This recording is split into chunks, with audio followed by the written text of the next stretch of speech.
보자.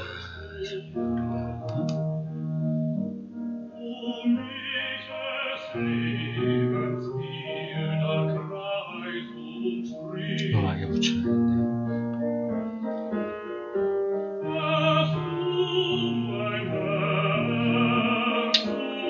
프리츠 반델레이스. 이거 슈베르트의 음악에 붙여 부르고 있습니다.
자, 됐습니다.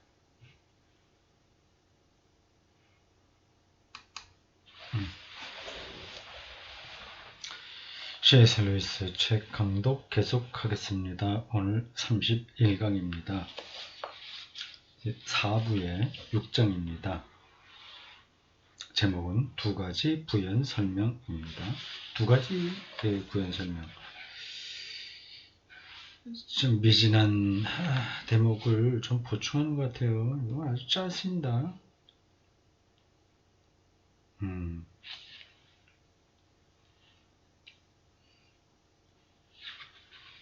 천천히, 아주 천천히 따라가 보겠습니다. 오해를 피하기 위해 지난 장의 내용에 대해 두 가지 부연 설명을 덧붙이고자 합니다. 두 가지.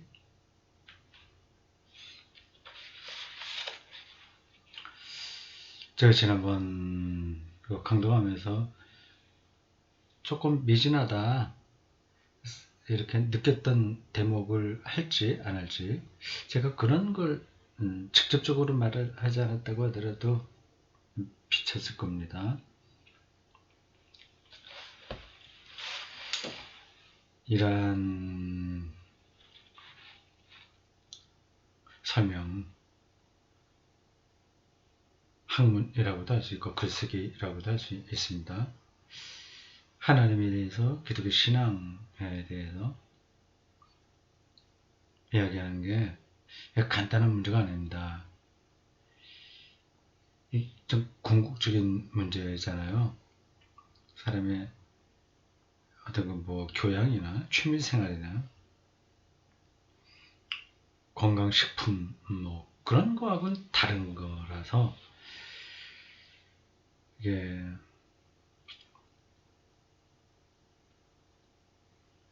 어렵습니다. 말로 설명이 힘든 거예요. 할 수 없는 것도 아닌데 하긴 하지만 자기가 다 확인하지 않은 거를 얘기해야 되니까 설명해 놓고도 아쉬운 거죠. 설명 자체가 사실은 불가능하기도 합니다.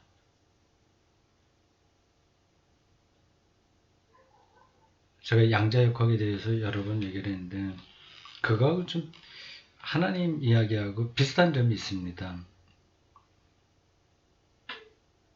양자역학을 완전하게 알고 있는 사람이 없다고 합니다.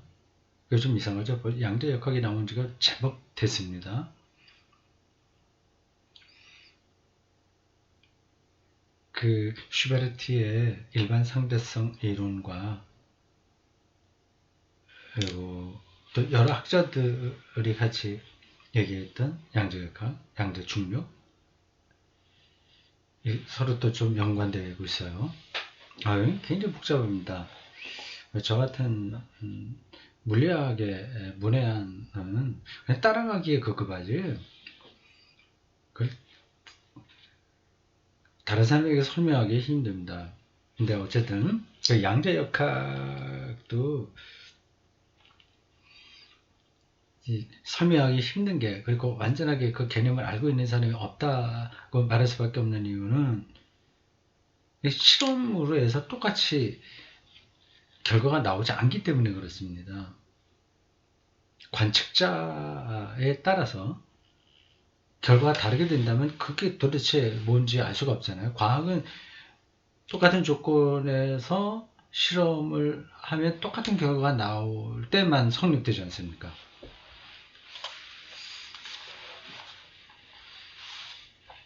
하나님을 우리가 이렇게 실험할 수가 없어요. 그래서 하나님의 본자는 죽는다 이런 말도 나온 겁니다. 이 C.S. 루이스가 삼위일체 하나님, 주로 예수와 하나님과의 관계에 초점을 맞춰서 설명하고 있습니다. 일체 부분보다는 위 부분, 다른 부분, 그걸 설명하고 있어요. 그거 하다 보면 같은 부분도 말하죠. 삼위일체의 핵심, 압축적으로 얘기하면 삼위가 본질에서는 하나지만 위격으로는 셋이다 이거예요. 근데 이러한 삼일체 개념을 자기의 전공인 문학적 상상력으로 설명을 하려고 하다 보니 이게 딱 떨어진 식으로 말할 수 없는 거죠. 좀 어렵습니다. 본인도 좀 미진하게 생각해서 좀 보충한다 그러네요. 두 가지입니다. 1. 어떤 지각 있는 비판적 독자가 제게 편지를 보내 하나님이 장난감 병정들이 아니라 아들을 원하신다면 처음부터 아들을 많이 낳으면 되지, 왜 굳이 장난감 병정들을 먼저 만든 다음 굳이 그토록 어렵고 고통스러운 과정을 거쳐 생명을 주느냐고 질문한 적이 있습니다. 그 답의 일부분은 아주 쉽지만 다른 일부분은 인간의 지식을 뛰어넘습니다.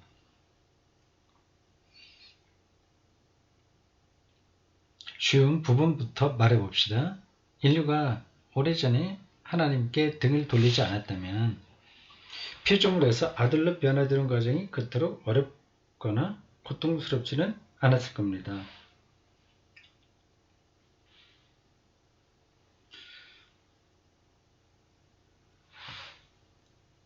여기 이러한 표현들이 은유라고 생각하시면 됩니다. 이게 사실적 언어는 아니에요. 피조물에서 아들로 된다. 아들이 된다고 해서 우리의 모양이 달라진다거나 계속 오래 산다거나 모든 것을 할 수 있다거나 그렇게 변하는 건 하나도 없습니다. 피조물의 속성을 그대로 가지고 있으면서 하나님의 생명에 기대 있는 거를 가리켜서 이제 아들로 변화된다고 하는 거예요.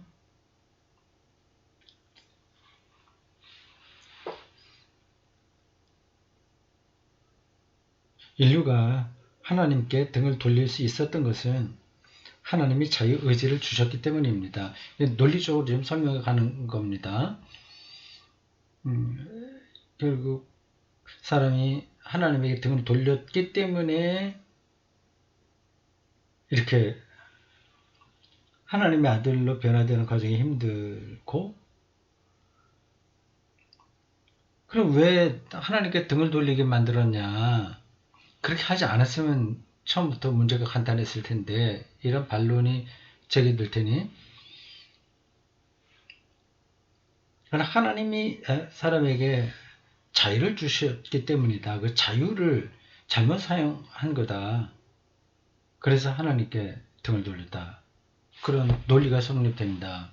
그럼 또 여기는 다른 질문이 있다는 거예요. 자유의지 주지 말지.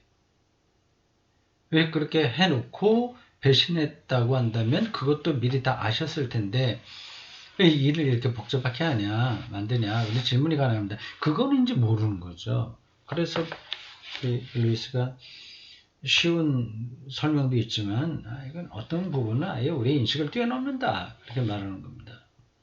그냥 자유의지가 있다고 하는 사실을 알게 됐고 그것으로 인해서 우리가 잘못된 선택을 하게 됐다는 거, 그런 건 명백한 거죠. 근데 왜 자유의지를 줬느냐?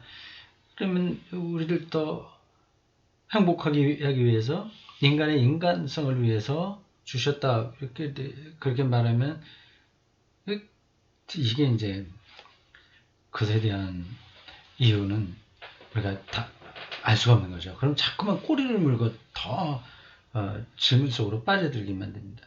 그러니까 거기선 신화가 끊어줘야 돼요. 그 모든 걸 다 볼 수 있다 생각하면 안 됩니다. 그리고 이처럼 하나님이 인류에게 자유의지를 주신 것은 자동 인형에 불과한 존재는 살아날 수 없으며 따라서 무한한 행복이 무엇인지 알 수 없기 때문입니다. 이것도 하나의 해명이에요. 그러니 이 해명으로 다 해결되지는 않습니다. 자동 인형이지만 자동 인형에 불과한 존재는 사랑할 수 없다. 자유의지가 없어도 사랑할 수 있는 인간을 만드시면 되잖아요. 그러니까 시비 걸듯이 따지면 이건 문제가 되는 설명입니다. 어디까지만 설명할 수 있을 뿐이지 그 넘어서 계속 그거를 대답을 줄 수 있다고 하면 이건 딜레마에 떨어지게 됩니다.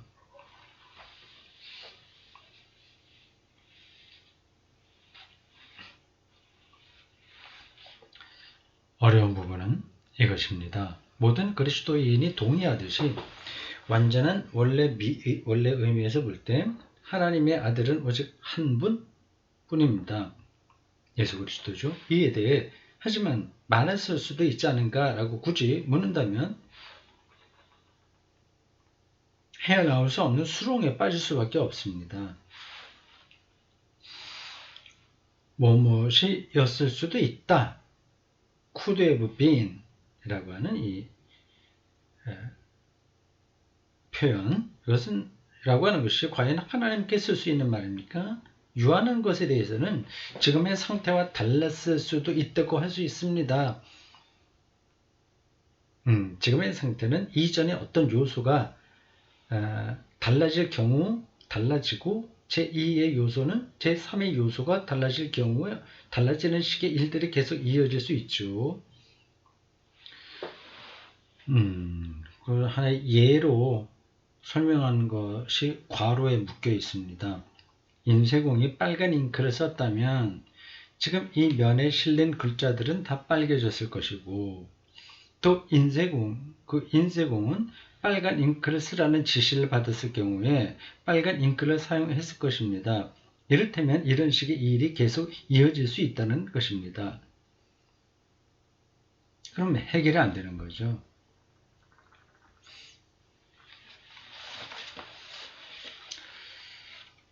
그러나 하나님에 대해 즉 가장 밑바닥에 있는 초속 다른 모든 사실을 떠받치고 있는 가장 근본적인 사실 팩트에 대해 지금과 달랐을 수도 있지 않은가 라고 묻는 것은 말이 안 되는 일입니다. 그 앞에서 말한 제가 그 이상은 안 된다, 그 한계를 설정해야 된다고 한 게 바로 이겁니다. 왜 자유를 주셨나 이렇게까지 질문하기 시작하면 이제 끝이 없는 거죠.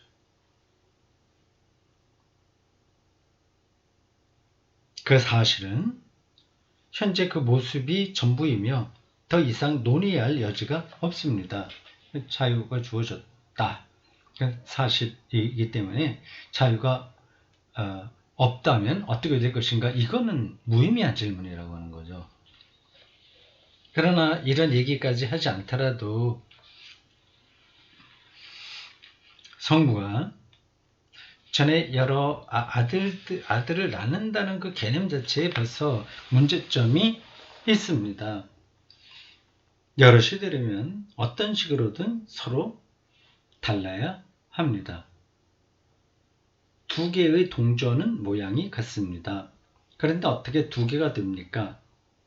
차지하고 있는 공간과 함유하고 있는 원자가 다르기 때문입니다. 다시 말해서 이 두 동전을 서로 다른 것으로 보려면 공간과 물질이라는 요소를 끌어들여야 합니다.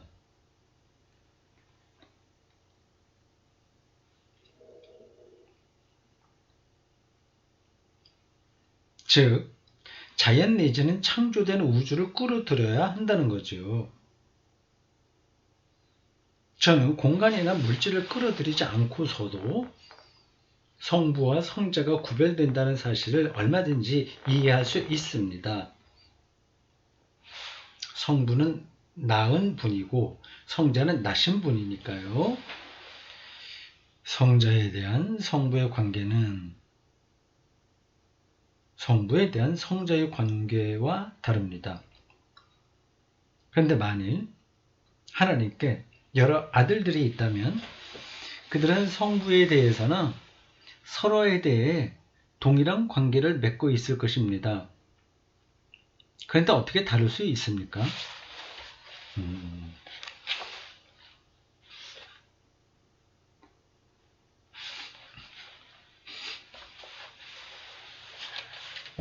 네, 잠깐만요.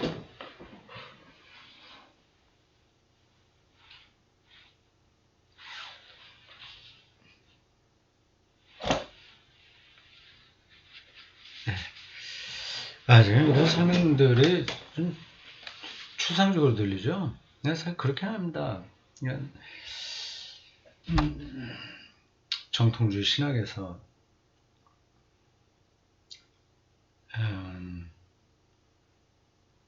논의될 만한 그런 것들입니다. 저는 이런 쪽으로는 좀 설명할 자신이 좀 없어요. 이게 이렇게 예수가 하나님의 아들이신데 다 많은 사람들 하나님의 아들로 만들지 왜 한 사람만 하나님의 아들이 되게 해서 또 그 과정을 다시 거치는 이 고된 일들이 일어나게 됐냐, 그런 질문에 대해서 루이스가 대답을 하는 겁니다. 그 뭐 관계 뭐 이렇게 얘기하죠. 이제 제가 접근하는 거는 이렇습니다. 신약 성경 기자들을 비롯하여 초기 기독교인들과 이 교부들이 예수를 하나님의 아들로 고백한 이유는 그들이 유대교 사상, 유대 사상에서 그 하나님의 아들 개념을 배웠고, 그것은 하나님을 대리할 수 있는 어떤 이에게 적용된다는 뜻인데, 그걸 예수에게서 확인한 겁니다. 예수에게 일어난 사건은 하나님이 자기를 다 드러내는 그런 구원 사건이라서 예수님이 바로 하나님이다 이런 고백에 도달하게 되는 거죠. 그러나 예수에게는 사람과 똑같은 모습들이 그대로 있기에 하나님이라고 말할 수는 없고 하나님의 아들이다 이렇게 말한 거죠. 하여튼 뭐 이건 예수를 왜 하나님의 아들로 고백했냐 하는 것에 대한 저의 관점이었습니다. 여기서 뭐 성부와 성자의 어떤 관계 이런 것들에 대한 설명이 너무 추상적인 것 같아서 제 생각을 말씀드렸어요. 좀 따라가 보겠습니다.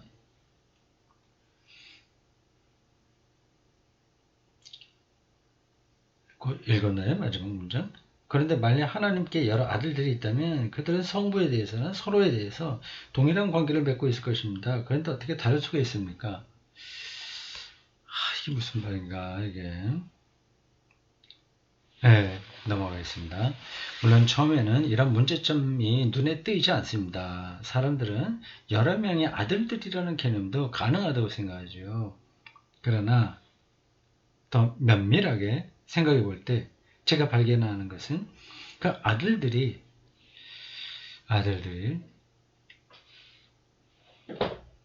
이건 유대교 전통신앙에 하나님의 아들들이라고 하는 표현이 나오긴 하지만 이건 오해의 소지는 분명히 있습니다. 그리스 신화에서나 제우스의 아들들, 신의 아들들, 인간의 모습을 가진 그게 나타나지 구약 성경에는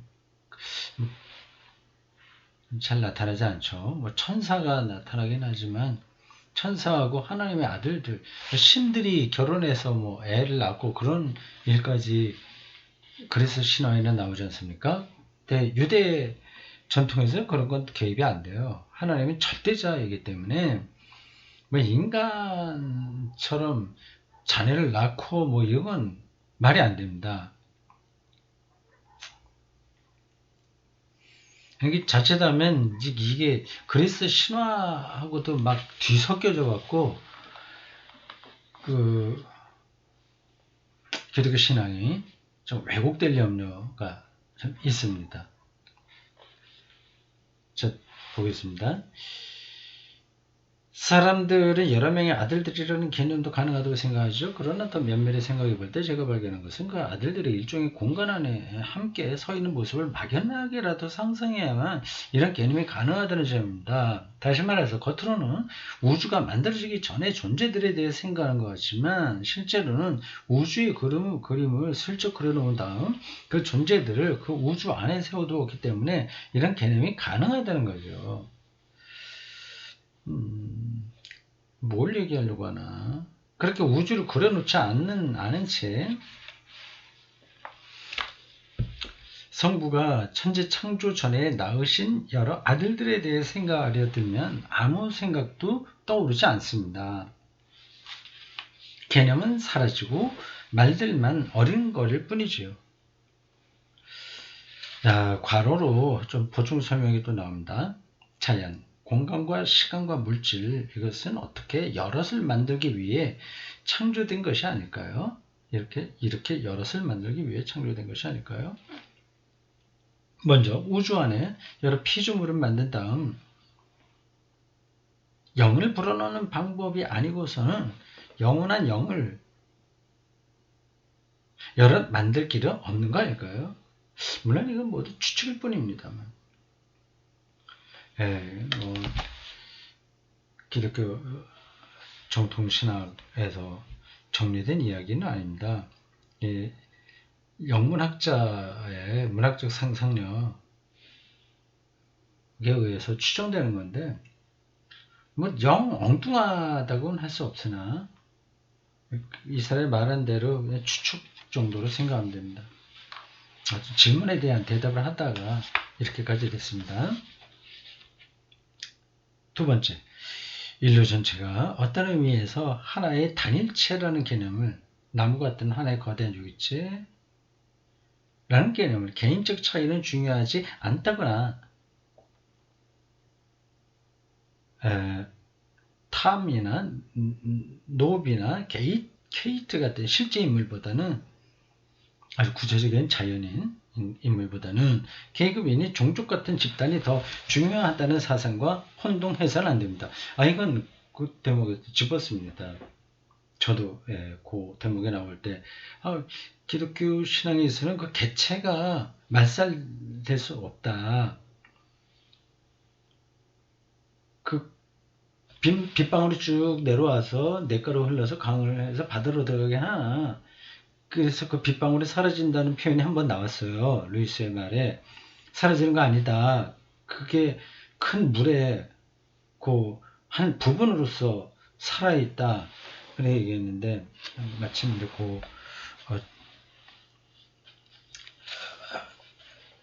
그것에 대한 설명이군요.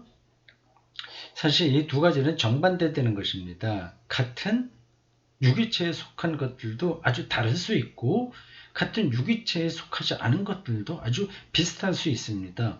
동전 6개는 별개의 것들이면서 또 아주 비슷합니다. 반면에 코와 폐는 아주 다르지만 둘 다 제 몸의 일부로서 같은 생명을 공유해야만 살아있을 수 있죠. 기독교는 인간 개개인을 단순히 어떤 모임에 속한 구성원이나 목록에 나열된 항목으로 보는 것이 아니라 그게 그 캐릭터, 퍼스널리티가 다 사라지고 그냥 흐지부지 전체에 포함되어 버리는, 뭐 민중 해갖고 뭐 민중 개념으로 그 민중이 보편화되어 버리는 것처럼 하나 개체는 무의미한 것처럼 될 수는 없는 거죠. 그게 아니라 한 몸의 기관들, 자기만의 역할을 수행해야 하는 서로 다른 존재들로 봅니다. 여러분의 자녀나 학생, 심지어 이웃들을 당신의 판박이로 만들고 싶은 마음이 있거든. 그것은 하나님의 뜻이 결코 아니라는 사실을 기억하십시오. 여러분과 그 사람들은 각기 다른 기관으로서 각기 다른 역할을 감당하게 되어 있습니다. 반대로 다른 사람의 어려움을 보고서도 내가 상관할 바 아니지 하며 무관심하고 싶은 마음에 들거든. 그가 여러분과 다른 존재이면서도 동시에 같은 유기체의 일부임을 기억하십시오. 이건 표현이 좋습니다. 그가 여러분과 같은 유기체에 속해 있다는 사실을 잊을 때 여러분은 개인주의자가 됩니다. 전체주의에 개인이 소멸되는 것도 아니고 개인주의에 떨어져서 이기적인 데 떨어지는 것도 아닌 거죠. 반면에 그가 여러분과 다른 기관이라는 것을 잊을 때 각자의 차이를 무시하고 모든 사람을 획일화시키고자 할 때 여러분은 전체주의자가 됩니다. 개인주의자 극단적으로 나가게 되면 문제고 전체주의도 문제가 되는 거죠. 개인이 살아있으면서 전체가 중요하게 다뤄지는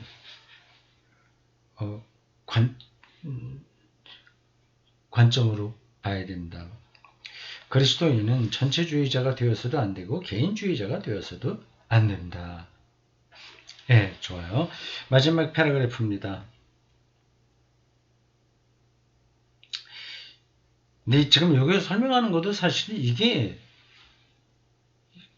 설명이지 손금 들여다보듯이 뭘 얘기하는 건 아닙니다. 개인과 전체가 어떤 연관성이 있는지, 그리고 개체가 어떻게 보편적인 세계에서 고유하게 살아있는지 그건 모릅니다.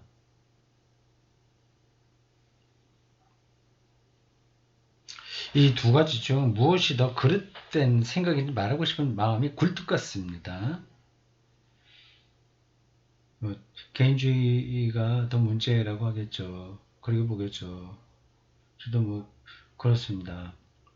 개인이 살아있으나 전체에 해소되진 않죠. 그러나 전체가 더 중요하죠. 아마 여러분도 그럴 것입니다. 그러나 이것은 악마의 술책입니다. 어떤 게 더 중요하다고 막 이렇게 밀어붙이면 악마의 술책이다. 악마는 그릇된 사상을 세상에 퍼뜨릴 때 항상 짝을 지어 정반대 생각에 퍼뜨립니다. 그리고 그 중에 무엇이 더 나쁜지 생각하는데 많은 시간을 낭비하도록 부추기죠. 재미있는 표현이에요. 무엇이 더 나쁘냐? 배타적으로 되는 거죠. 그 이유는 물론 아시겠죠. 악마는 우리가 어느 한쪽을 특별히 더 싫어하게 만들어서 그 반대쪽으로 조금씩 끌어가려는 것입니다.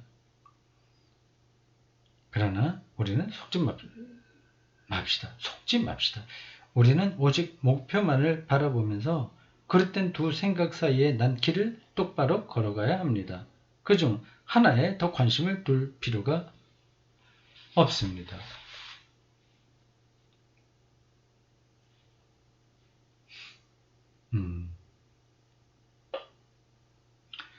어느 것이 더 중요하다고 자기가 생각할 수는 있으나 그렇게 하다 보면 또 다른 것을 배척해 버리니까 그렇게 하지 말자 얘기하네요. 좋습니다. 오늘 여기까지입니다.